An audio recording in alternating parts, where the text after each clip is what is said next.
तो एक बेहद उत्साहजनक माहौल है और जैसा कि प्रधानमंत्री मोदी भी कहते हैं, ईज ऑफ डूइंग बिजनेस तभी सफल होगा जब ईज ऑफ लिविंग हर नागरिक को महसूस हो।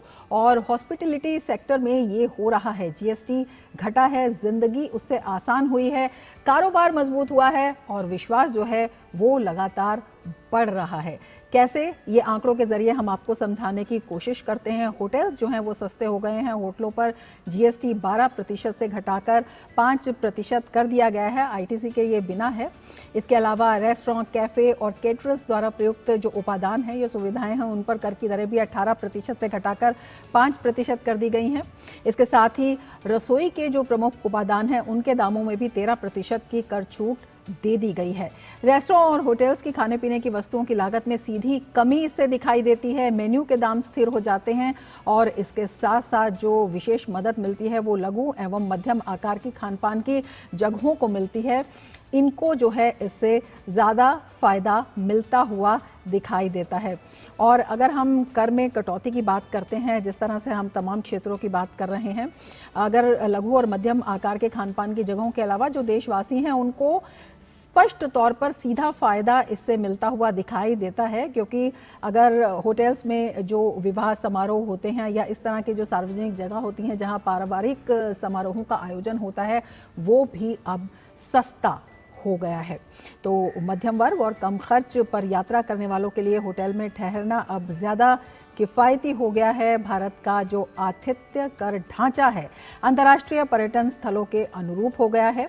विदेशी पर्यटकों के लिए अब भारत भ्रमण ज़्यादा अट्रैक्टिव होगा, ज़्यादा आकर्षक होगा। तो उससे भी काफ़ी फ़ायदा जो है देश को होने की पूरी संभावनाएं हैं, पूरी उम्मीदें हैं। इसके अलावा जो सप्ताहांत में यात्रा होती हैं या तीर्थ सर्किट्स होते हैं और विरासत और पर्यावरण पर्यटन को बढ़ावा मिलने की जो संभावनाएं हैं उसने इसको भी बढ़ाया है। साथ ही मझौले दर्जे के जो नए होटल्स हैं, होम स्टे हैं और अतिथि गृह हैं, उनमें भी अब निवेश को प्रोत्साहन मिलेगा। तो रोजगार के अवसर जो हैं वहाँ भी पैदा होंगे और जो अवसंरचना है यानी कि जो बुनियादी ढांचा है उसमें पूरी तरह से सुधार आएगा। तो हॉस्पिटैलिटी सेक्टर के लिए जीएसटी स्लैब को 12% से घटाकर 5% कर दिया गया है। हम फिर से आपको बता रहे हैं, इस क्षेत्र को इससे बड़ी राहत मिल रही है। होटल एसोसिएशन ऑफ इंडिया के अध्यक्ष केवी काचरू ने क्या कहा है, आइए आपको दिखाते हैं। I want to take this opportunity to thank our Honorable Prime Minister Modi ji, our Tourism Minister Mr. Shekhawat, for facilitating and putting our point across to the Finance Minister.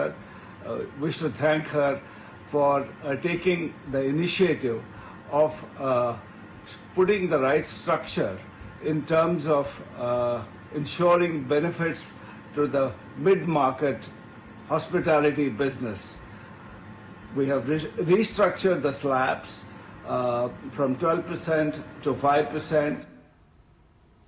तो अब यात्रा करना और होटल में ठहरना सस्ता हो गया है, क्योंकि होटल आवास पर टैक्स दरों को आसान बनाया गया है।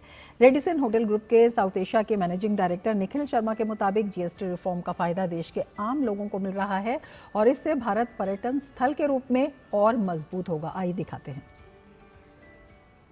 We appreciate the GST's Council progressive step in rationalizing tax rates for hotel accommodation.